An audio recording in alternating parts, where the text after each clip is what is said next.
Welcome to e learning library. आज हम old question paper करेंगे इकोनॉमिक्स का और army welfare education society return test paper for teacher eligibility test. ठीक है, और ये 2012 का है और इकोनॉमिक्स का है। ठीक है, आइए चलते हैं फर्स्ट क्वेश्चन की ओर। फर्स्ट क्वेश्चन है हमारा, विच of the following is not in the infrastructure sector. इसमें से कौन सा इंफ्रास्ट्रक्चर सेक्टर नहीं है? तो ये हो जाएगा option C, food production. Next, given coefficient measure, given coefficient का कौन सा मेजर है? तो ये होता है income inequality. C option correct है। थर्ड है, Amartya Sen was awarded the Nobel prize for his contribution. तो किसके लिए इनको मिला था नोबेल प्राइज? ये मिला था इन्हें वेलफेयर इकोनॉमिक्स के लिए। तो जो सी ऑप्शन है वो करेक्ट हो जाएगा। Next, schedule bank have to be registered with, schedule bank किसके पास रजिस्टर्ड होते हैं? तो ये होते हैं आरबीआई के पास। ठीक है, तो बी ऑप्शन इसका करेक्ट हो जाएगा। 14 क्वेश्चन देख लेते हैं। When decrease in the price of one good causes the demand for another good to decrease, the goods are, क्या हो जाएगा इसका? इसका करेक्ट आंसर हो जाएगा बी, सब्स्टिट्यूट। ठीक है। 15, which of the following is not a causes of decrease in demand? तो कौन सा causes है डिक्रीज इन डिमांड का? ये हो जाएगा सी वाला, fall in the price of complementary good. ठीक है, चलिए नेक्स्ट देखते हैं। With 10% fall in the price of a good, its demand rise for 100 units to 120 units, then the price elasticity of demand is. तो इसको हम देख लेते हैं। परसेंटेज चेंज इन डिमांड, कितना परसेंट फॉल हो रहा है? -10%। और जो यूनिट्स है हमारे पास कितनी दी है? 100, और यूनिट बढ़ गई, कितनी हो गई है? 120। ठीक है, तो हम यहाँ पे निकाल लेंगे percentage change in demand. Demand में कितना चेंज आ रहा है, तो हमने क्या कर दिया 120 माइनस 100, तो हमारे पास में ये वाली क्वांटिटी निकल कर आ गई। कितनी आई? 20। लेकिन हमको क्या चाहिए? परसेंट में चाहिए, क्योंकि इलास्टिसिटी ऑफ डिमांड कितना होता है? Change in, sorry, percentage change in demand upon percentage change in price. तो मतलब हमको परसेंट में दोनों लाना है। तो हम 20 को परसेंट में कन्वर्ट कर देंगे, तो 20 अपॉन 100 इंटू 100, तो हमारे पास आ जाएगा 20%। बस फिर फॉर्मूले में हम लोग यहाँ पे क्या कर देंगे? पुट कर देंगे। Elasticity of demand, percentage change in demand हमारा कितना है? 20 upon percentage change in price कितना है? यहाँ पे हमारा था -10, यहाँ पे लिख दिया। परसेंट से परसेंट कैंसिल हो गया है, 0 से 0 कैंसिल हो गया, और यहाँ पे क्या बचा? -2। तो इलास्टिसिटी ऑफ डिमांड जो थी वो क्या निकल के आ गई? -2। ठीक है, तो इसका करेक्ट आंसर है वो क्या है? Option C, 2। नेक्स्ट देख लेते हैं, 5th वाला, विच of the following is not a characteristic of labour. तो जो कैरेक्टरिस्टिक ऑफ लेबर है इसमें से कौन सा नहीं है? तो ऑप्शन सी इसका करेक्ट हो जाएगा, strong bargaining power of labour. ठीक है। Question number 6, who among the following said the population increase in the geometric progress, food increases in arithmetic progress. तो ये जो है ये किसने कहा था? ये कहा था माल्थस ने। ठीक है, तो ऑप्शन ए इज करेक्ट। 17 देख लेते, क्रॉस इलास्टिसिटी ऑफ डिमांड किसे कहते हैं? क्रॉस इलास्टिसिटी ऑफ डिमांड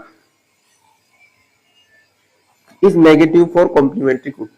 इसका जो करेक्ट आंसर है वो क्या हो जाएगा? ए, है ना, नेगेटिव फॉर कॉम्प्लीमेंट्री गुड। तो नेगेटिव होता है कॉम्प्लीमेंट्री गुड के लिए। ठीक है, नेक्स्ट देख लेते हैं, which organisation collect data for the unorganisation sector.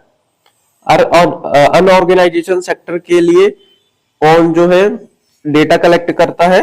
तो कौन करता है वो? NSSO। ठीक है, तो ऑप्शन ए इसका करेक्ट हो जाएगा। Which of the following is not views as national डेप्ट। तो इसमें से जो है नेशनल डेप्ट कौन सा नहीं है, ये वो पूछ रहा है। तो इसका जो करेक्ट आंसर है वो हो जाएगा ऑप्शन ए। जो लाइफ इंश्योरेंस पॉलिसी है वो नेशनल डेप्ट नहीं कहा जाता। Given good are a kind of goods whose, given good जो है हम किसे कहते हैं, तो इसका जो करेक्ट आंसर है वो हो जाएगा option C. Price effect and income effect both are negative, है ना, इसका जो दोनों नेगेटिव होता है, प्राइस भी एंड इनकम भी। नेक्स्ट क्वेश्चन चलते हैं, question number 19, the shape of production possibility curve is. तो इजी है ना, तो ये हो जाएगा concave to the point of origin, option B. Question number 9 देख लेते हैं, which of the following is a public sector unit. तो है भेल, जिसको हम कहते हैं, option C is correct. Question number 10, who among the following was the first chairman of planning commission. तो जो फर्स्ट चेयरमैन थे प्लानिंग कमीशन के कौन थे, वो Pandit Jawaharlal Nehru. Answer B is correct. Who among the following have won the Nobel prize for economics in 2011। तो जो 2011 है उसमें दो लोगों को मिला था, एक था ये क्रिस्टोफर सिम्स और दूसरे थे थॉमस सार्जेंट, है ना। तो इसका जो है डी ऑप्शन करेक्ट हो जाएगा, 2 एंड 3। ठीक है, क्वेश्चन नंबर 20 देख लेते हैं, when availability of resources increase the production possibility curve will be. ठीक है, तो इसका करेक्ट आंसर हो जाएगा option A, shift towards the right. Question number 21, a consumer is in a state of equilibrium. तो कंज्यूमर कब इक्विलिब्रियम में होता है, किस कंडीशन में होता है, तो इसका जो है ऑप्शन सी इज करेक्ट, है ना, Px equal to MUX upon MUM। Next question देख लेते हैं, the acronym SRO being used in the capital market for various market participant stand for. तो SOR का फुल फॉर्म क्या होता है, ये होता है self regulatory organisation, option A is correct. Next 13, which of the following is not a central problem of India. तो जो सेंट्रल प्रॉब्लम ऑफ इंडिया है वो कौन सी नहीं है, व्हेन टू प्रोड्यूस, ये सेंट्रल प्रॉब्लम नहीं है, तो डी इज करेक्ट। 22 देख लेते, the slope of the indifference curve represent the, जो स्लोप होता है इंडिफरेंस कर्व का वो क्या रिप्रेजेंट करता है, marginal rate of substitution between two goods, तो इसका बी इज करेक्ट। 23 देख लेते हैं, at the point of consumer equilibrium the slope of indifference curve end of the both line should be, क्या होती है इसमें, सेम होती है दोनों लाइन। ठीक है, तो ऑप्शन ए इज करेक्ट। चलिए नेक्स्ट देख लेते हैं, 24, out of the following which is not a reason for decrease in supply. तो डिक्रीज इन सप्लाई का कौन सा रीजन नहीं है इनमें से, तो option C is correct, improvement in technology, इससे कोई फर्क नहीं पड़ता उसको। Question number 25, demand curve of a firm under perfect competition. Under perfect competition में डिमांड का कर्व कैसे होता है, परफेक्टली इलास्टिसिटी, है ना, तो इसका A is correct. Question number 26, in short period the production can be increased only through the application of dash factor. तो किस फैक्टर के थ्रू शॉर्ट रन में हम प्रोडक्शन को इंक्रीज कर सकते हैं, तो वेरिएबल फैक्टर के थ्रू, है ना, तो बी इज करेक्ट।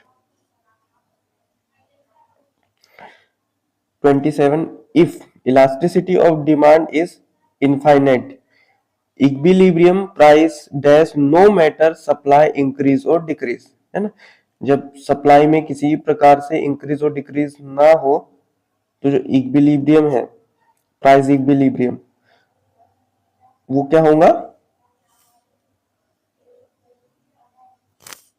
सेम कहलाएगा, है ना, तो remain same, B is correct.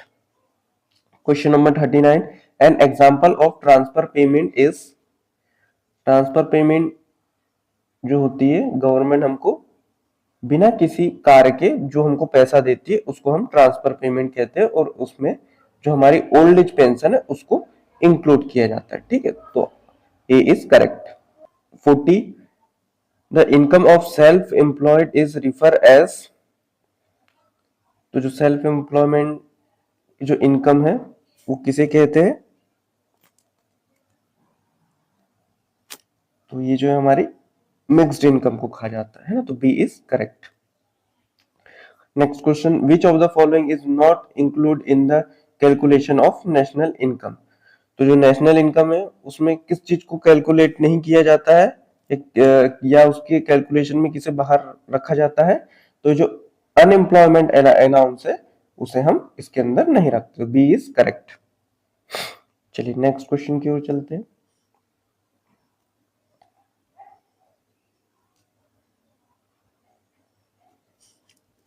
As per the law of variable proportion, when marginal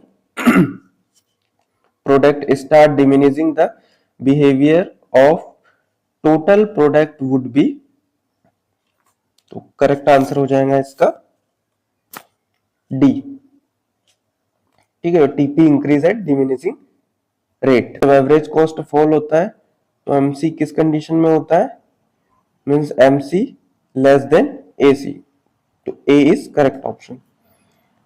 Question number 30. Under perfect competition and at short run, a firm would be continue to provide. तो इसका correct answer क्या होगा, option A, है ना, it is able to recovery its variable cost, है ना, तब तक ये परफेक्ट कंपटीशन में तब तक के वो अपने फर्म को रन कर पाता है जब तक कि अपना वेरिएबल कॉस्ट निकाल पाए, उसके बाद अगर जब नहीं निकाल रहा है तो उसको फर्म है उसको बंद करना पड़ता है, ठीक है, तो करेक्ट आंसर हो जाएगा ए। 42 की ओर चलते हैं, which of the following is not the function of commercial bank, तो इसमें से कौन सा कॉमर्शियल बैंक का फंक्शन नहीं है, तो इशूइंग ऑफ नोट्स, है ना, ये जो है सेंट्रल बैंक का फंक्शन होता है, तो correct answer is C. Which of the following is not quantitative instrument for credit control by central bank, तो जो क्वांटिटेटिव कंट्रोल इंस्ट्रूमेंट है वो कौन सा नहीं है इसमें से, तो ऑप्शन डी इज करेक्ट, ये होता है क्वालिटेटिव इंस्ट्रूमेंट, ठीक है। तो नेक्स्ट क्वेश्चन की ओर चलते हैं। To increase the flow of credit in the economy, the central bank credit के फ्लो को बढ़ाने के लिए क्या करता है ना, ये हमसे पूछा है, तो ये जो है इसका करेक्ट आंसर हो जाएगा A, option A, reduce the statutory liquidity ratio, SLR को जब ये रिड्यूस करेगा तो क्रेडिट जो है इकोनॉमी में इंक्रीज होगा, ठीक है। चलिए नेक्स्ट क्वेश्चन देखते हैं। Price discrimination is possible in dash competition, price discrimination किस कंपटीशन में पॉसिबल होता है, मोनोपोली में, है ना, तो बी इज करेक्ट। नेक्स्ट देखते हैं 52, a firm will shut down rather than carry on producing in the short run if, तो इसका करेक्ट आंसर क्या हो जाएगा, ये हो जाएगा ऑप्शन बी, है ना, AR is less than TV। Next question, king demand curve is a characteristic of, king demand curve किसका कैरेक्टरिस्टिक है, ये होता है ओलिगोपोली, ठीक है, option D is correct. The firm AFD coined by Professor Amartya Sen stand for, AFAD का full form Amartya Sen ने किसे माना था, फूड अवेलेबिलिटी डिक्लाइन, ठीक है, तो option D is correct. Next question की ओर चलते हैं 35, according to Ricardian theory of rent, rent is, तो रिकार्डियन ने रेंट किसे माना था, डिफरेंशियल सरप्लस को, है ना, तो option B is correct. Next question देखते हैं 45 which of the following is normal resident of India. तो नॉर्मल रेसिडेंट ऑफ इंडिया किसे कहा, क्वेश्चन के हिसाब से हमको सी वाले को करेक्ट मानना है ना। Foreigner working in WHO located in India, है ना। अगर वो 1 वर्ष से अधिक तक के भारत में रह के WHO में काम कर रहा है तो हम उसे भारत का नागरिक मान सकते हैं, ठीक है। नेक्स्ट क्वेश्चन देखते हैं 46 leakage which have a negative impact on the process of income generation in the economy are। तो नेगेटिव इम्पैक्ट कौन कौन सा है, सेविंग भी है, इंपोर्ट्स भी है और टैक्सेस बाय गवर्नमेंट। तो ऑल ऑफ द अबव हम कह सकते, तो option D is correct option. Next देखते हैं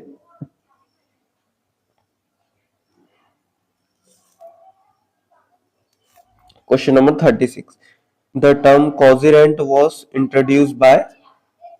ये तो बहुत बार पूछा जाता है क्वेश्चन, है ना। तो ये जो है अल्फ्रेड मार्शल ने इसको इंट्रोड्यूस किया था। The innovation theory of profit was given by, जो इनोवेशन है वो जुपिटर से रिलेटेड है, तो ऑप्शन ए इज करेक्ट।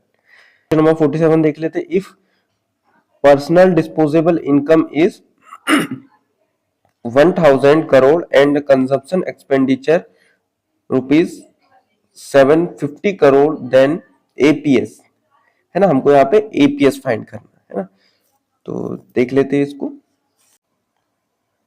चलिए यहाँ पे एपीएस निकालना है हमको, तो एपीएस का फॉर्मूला होता है saving upon income. Saving means S और वाई मीन्स इनकम। तो यहाँ पे इनकम दे दिए हमको 1000 और कंजप्शन दे दिया है 750। तो वाई में जो है दो चीज इंक्लूड होती है, कंजप्शन प्लस सेविंग। तो हम इस फॉर्मूले से अपना यहाँ पे एस निकाल लेते हैं, है ना। तो y की जगह पुट कर देंगे हम लोग क्या 1000। ये एक जीरो ज्यादा लग गया है यहाँ पे, तो आप थोड़ी देख लेना। तो 1000 is equal to 750 plus S, और 750 इस साइड आ जाएगा तो माइनस में चले जाएंगे, तो हमारा यहाँ से सेविंग कितना निकल जाएगा 250। और फिर बस इसको एपीएस के फॉर्मूले में पुट कर देंगे हम, तो एक जीरो से एक जीरो यहाँ पे कैंसिल हो जाएगा, और यहाँ पे जब आप इसको सॉल्व करोगे तो 0.25 निकल कर आ जाएगा, है ना। तो इसका करेक्ट आंसर हो जाएगा 0.25, ठीक। तो इसका करेक्ट आंसर क्या हो जाएगा 0.25, A is correct. Which of the following is not a capital receipt of the government budget. Capital receipt कौन सा नहीं होता है इसमें कैपिटल बजट में। जो टैक्स रिसिप्ट है वो कैपिटल बजट नहीं होता है ना, क्योंकि इसके अंदर कैपिटल और लायबिलिटी सरकार की किसी प्रकार से प्रभावित नहीं होती है, ठीक। तो C is correct. 49 the statistical method used for collection of secondary data, है ना। सेकेंडरी डेटा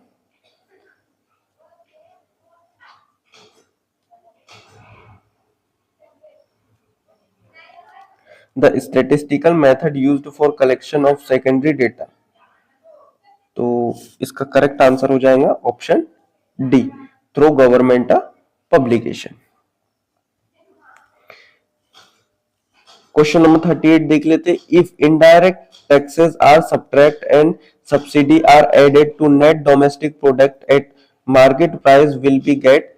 अगर हम मार्केट प्राइस को फैक्टर कॉस्ट में कन्वर्ट करते हैं तो हमको यहाँ पे इनडायरेक्ट टैक्स को माइनस करना होता है और सब्सिडी को ऐड करना होता है ना। तो करेक्ट आंसर यहाँ पे क्या हो जाएगा option A, net domestic product eight factor cost, ठीक है। क्वेश्चन 50 पे चलते हैं। As per 2011 census the literacy rate of male and female respectively in India is. तो इसका करेक्ट आंसर हो जाएगा ए, है ना। आप जब भी एग्जाम देने जाओ तो करंट वाला डेटा अपडेट करके जाना, ठीक है। चलिए नेक्स्ट क्वेश्चन देखते हैं। Question number 51 as per the 2011 census report union state oblique union territory with highest literacy rate of 93.91% is. तो किसका था ये लिटरेसी रेट, ये था केरल का, है ना, और ये हाईएस्ट था। Option B is correct. The apex bank Reserve Bank of India was nationalised in. कब हुआ था ये नेशनलाइज्ड, हुआ था 1949 को, है ना। चलिए नेक्स्ट क्वेश्चन देख लेते हैं हम। Who among the following is most benefited from inflation, है ना, इन्फ्लेशन में किसे ज्यादा बेनिफिट मिलता है, तो ये होते हैं डेप्टर्स को, ठीक है, तो सी इज करेक्ट। चलिए 65 देख लेते हैं। Many worker have lost their job due to installation of computer which they do not know how to operate, है ना, दिस हैज कॉज्ड बाय, तो जब नई टेक्नोलॉजी आती है तो कुछ लोगों को जॉब से रिमूव कर दिया जाता है ना, क्योंकि वो अपडेट नहीं रहते। तो ऐसी प्रॉब्लम हमको कहां देखी जाती है, ये स्ट्रक्चरल अनएम्प्लॉयमेंट में, है ना, तो D is correct. Which committee was constitute for reform in the tax structure, tax structure के लिए किस कंपनी कौन सी कमेटी बनाई गई थी, तो ये बनाई गई थी चेलियन कमेटी, है ना, तो बी इज करेक्ट। चलिए नेक्स्ट देख लेते हैं।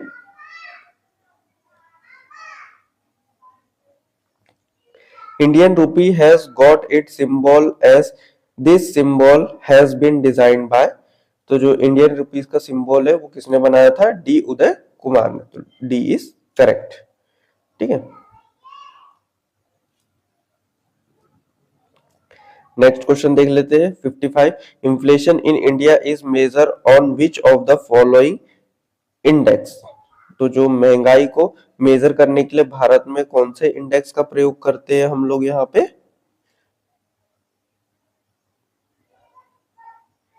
तो ये होता है कंज्यूमर प्राइस इंडेक्स, ठीक है।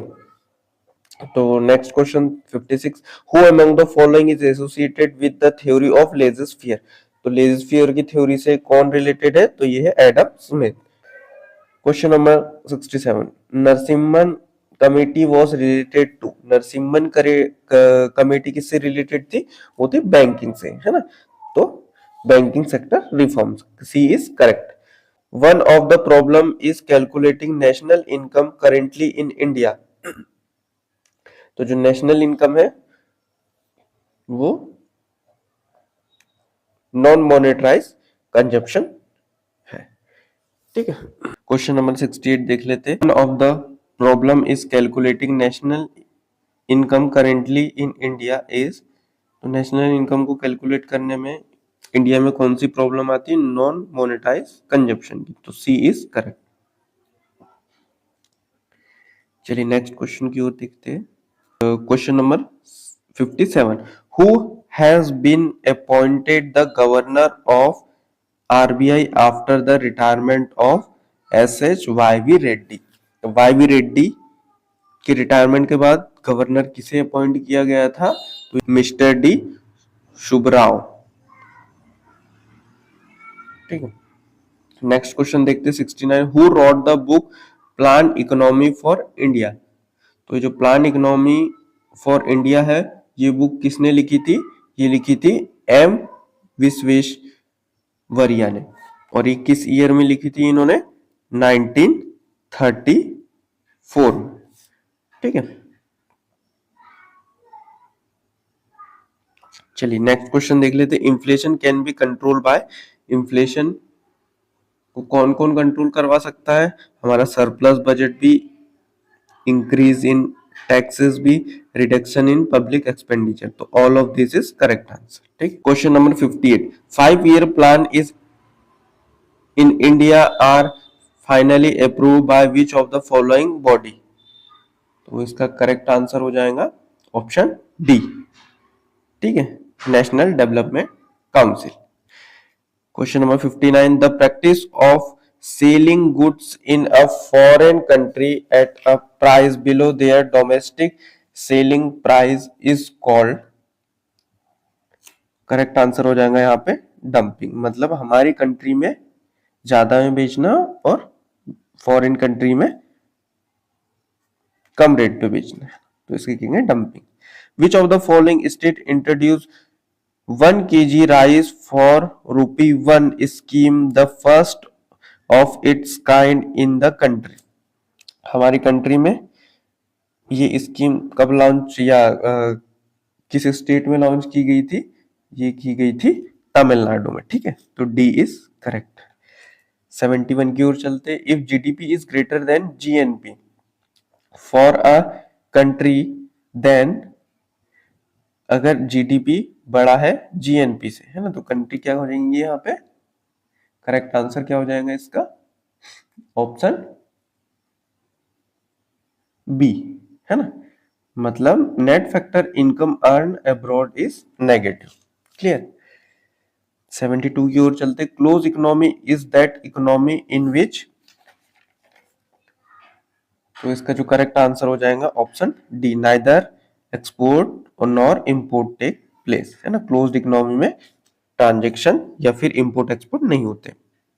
विच of the following was the focus area for the second 5 year plan, तो सेकेंड 5 year प्लान में किस क्षेत्र में सरकार ने मेन फोकस किया था? ये किया था इंडस्ट्रियलाइजेशन में, ठीक है, तो ऑप्शन बी इज करेक्ट। चलिए नेक्स्ट क्वेश्चन की ओर चलते हैं। Which of the following is India largest public sector commercial bank at present, ना, तो अभी के टाइम में जो लार्जेस्ट पब्लिक सेक्टर बैंक है वो हम किसे कहते हैं? वो हम कहते हैं स्टेट बैंक ऑफ इंडिया का, तो D is correct. Question number 62, union budget is always present first in, union budget जो है कहां पे सबसे पहले पेश किया जाता है? तो ये किया जाता है लोकसभा में, ठीक है, तो यहां पे इसका करेक्ट आंसर हो जाएगा A. The price at which the government purchase food grain from maintaining the public distribution is known as, इसका करेक्ट आंसर हो जाएगा प्रोक्यूरमेंट प्राइसेस, ठीक है, B is correct. Question number 74, the Phillips curve show the relation between inflation and किस चीज का बताता है? ये बताता है अनएम्प्लॉयमेंट का, तो D is correct. In the regression tax system, regression tax system में क्या होता है? ये हमसे पूछा है यहाँ, ठीक है, तो ऑप्शन बी यहां पे इसका करेक्ट हो जाएगा। The rate of tax decrease as income increase, है ना, इनकम के बढ़ने पे हमारा टैक्स कम हो जाता है, ठीक है। चलिए उसके बाद में हम लोग यहाँ पे नेक्स्ट क्वेश्चन देख लेते हैं। In a capitalist economy the pattern of output is determined, तो इसका जो करेक्ट आंसर हो जाएगा फर्स्ट वाला, by demand and supply power, ठीक है। चलिए नेक्स्ट क्वेश्चन देखते हैं हम लोग। 77, which of the following is not a flow concept, इनमें से कौन सा फ्लो कंसेप्ट नहीं है? तो capital is not a flow concept, option B is correct. Which plan recommend zero price budget as a step to control public expenditure, है ना, तो जो 7th प्लान है उसके अंदर इसे रिकमेंड किया गया था, तो option C is correct. The sum of MPC and MPS must be equal to 1, ठीक है, बी इज करेक्ट।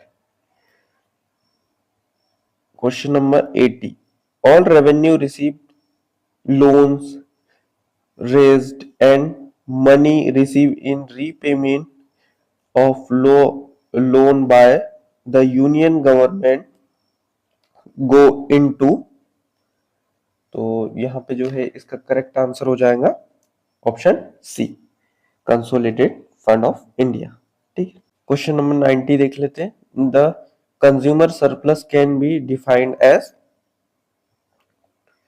तो ऑप्शन सी इसका करेक्ट हो जाएगा, difference between actual price paid and maximum price consumer are willing to pay, ठीक है, तो option C is correct. The open market operation refer to the sale and purchase of dash by the RBI, है ना, तो 91 का correct option हो जाएगा option सी, government security को ये सेल और परचेजिंग करते हैं, ठीक है, ओपन मार्केट में। चलिए नेक्स्ट क्वेश्चन देख लेते हैं हम, 81 वाला। If an economy is in equilibrium at a point where plan to save and to invest are equal, then the government expenditure must be, तो यहाँ पे जो है गवर्नमेंट एक्सपेंडिचर क्या होगा? इक्वल टू गवर्नमेंट इनकम, ठीक है, तो ऑप्शन ए इज करेक्ट, ठीक है। नेक्स्ट क्वेश्चन देख लेते हैं हम 82 the balance of payment comprises, इसमें कौन कौन सी चीजें इंक्लूड होती है, the current account of goods and service only capital, तो इसके अंदर जो है सभी कुछ इंक्लूड होते हैं ना, तो यहाँ पे इसका करेक्ट आंसर हो जाएगा ऑल ऑफ दिस, तो option D is correct. Next question देखते हैं 92 बैंक रेट, बैंक रेट किसे कहते हैं, है ना, तो bank rate option C is correct हो जाएगा यहाँ पे भी, the rate at which central bank lend credit to commercial bank, commercial bank को जिस दर पे बैंक लोन देती है सेंट्रल बैंक, उसे कहते हैं हम bank rate. Question number 93 which of the following is not an indirect tax, इनमें से इनडायरेक्ट टैक्स कौन सा नहीं, तो जो ई स्टेट है उसको हम इनडायरेक्ट टैक्स नहीं कहते।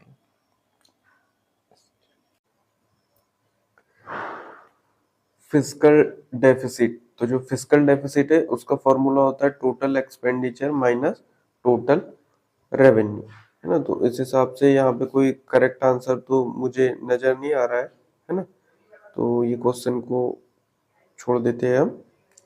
चलिए नेक्स्ट क्वेश्चन देख लेते हैं हम यहाँ पे 83 वाला, ठीक है, विच of the following is correct regarding the gross domestic saving in India, तो जो gross domestic saving in India है उसमें इसके हिसाब से कौन सा सही है ना, तो इसका जो है करेक्ट आंसर हो जाएगा option C, contribution of household sector is India is large, ये जो होता है इंडिया में लार्ज होता है हाउस होल्ड, ठीक है।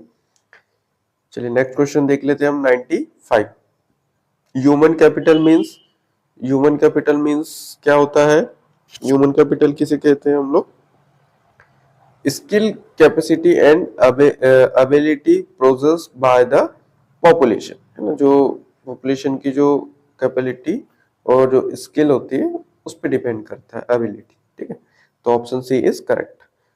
नेक्स्ट क्वेश्चन देख लेते हैं 96 which state has number of people being large the poverty line, है ना, जो पॉवर्टी लाइन है उसमें सबसे ज्यादा किस स्टेट की भागीदारी ये कह सकते हैं, तो करेक्ट आंसर हो जाएगा यहाँ पे ऑप्शन ए बिहार, ठीक है। चलिए नेक्स्ट क्वेश्चन की ओर चलते हैं, question number 84 from the following data calculate personal disposable income item rupees in crore, ठीक है, तो यहाँ पे हमको personal disposable income find out करना है, तो आइए चलते हैं और जानते हैं कैसे निकालें, ठीक।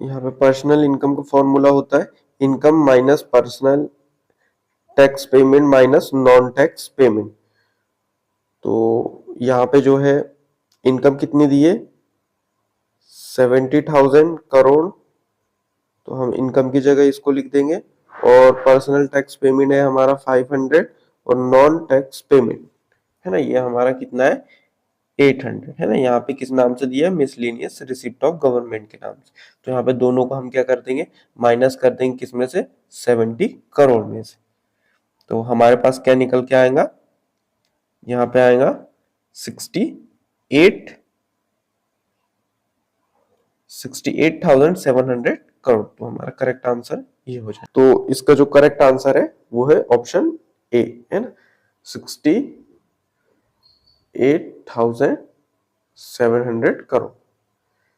Question number 85 saving is the function of, saving किसका फंक्शन होता है, ये होता है इनकम का, है ना, तो D is correct. The agency estimating the national income of India, तो इसका जो करेक्ट आंसर हो जाएगा option D, central statistical organisation, ये एस्टिमेटिंग करता है नेशनल इनकम को, ठीक। यहां देख लेते हैं हम 97 the method by which CSO estimate the national income, किस मेथड से सीएसओ जो है नेशनल इनकम को एस्टिमेट करता है, तो ऑप्शन डी इज करेक्ट, ये तीनों मेथड का यूज यहाँ पे किया जाता है। Question number 98 high power money is, high power money किसे कहते हैं हम, तो हाई पावर मनी कहेंगे currency with public plus cash reserve of India, option A is correct. Question number 87 क्या कहता है? The terms Hindu rate of growth refer to 3.7% per annum growth rate achieved by the Indian economy over the first 5-year plan. The terms was coined by, ये जो terms है किसने दी थी? वो दी थी आर राज कृष्णन। ठीक है, तो ऑप्शन सी इज करेक्ट। 88 देख लेते। Which one of the following statement of relationship of national income Y consumption C and investment I in the famous model of Keynes is correct? तो केन्स ने जो कौन सा मॉडल दिया था यहाँ पे? ऑप्शन सी वाला, y is equal to C plus I. ठीक है, income is equal to consumption plus income investment, sorry. ठीक, तो क्वेश्चन नंबर 99 की ओर चलते। ऑन 14 सितंबर 2012 government of India has allow FDI in multi-brand retail up to dash and in single brand retail up to, कहां तक के था ये? तो इसका जो है करेक्ट आंसर हो जाएगा हमारा ऑप्शन ए, 51% एंड 100% रिस्पेक्टिवली। चलिए यहाँ पे हम क्वेश्चन नंबर 100 देख लेते हैं। Fisher method of calculation of price index number is given by the formula, है ना? इसमें से कौन सा जो फॉर्मूला है फिशर मेथड का? तो यहाँ पे जो ऑप्शन सी है ना, ये जो होता है पास्चर प्लस लेस्पियर का, दोनों का इंक्लूड करके इसको बनाया जाता है। यहाँ पे आखिरी क्वेश्चन हमारा बचा है 89 वाला। स्टैगफ्लेशन रिफर टू, स्टैगफ्लेशन किसे कहते हैं? जब हमारी इकोनॉमी में high inflation and slow economic growth होता है तो हम इसे स्टैगफ्लेशन कहते हैं। तो ऑप्शन डी इज करेक्ट। तो उम्मीद करता हूं आपको जो भी क्वेश्चन मैंने करवाया हो आपको समझ में आया हो, और सब्सक्राइब जरूर करना मेरे चैनल को, और लाइक करें और शेयर करें। Thank you everyone.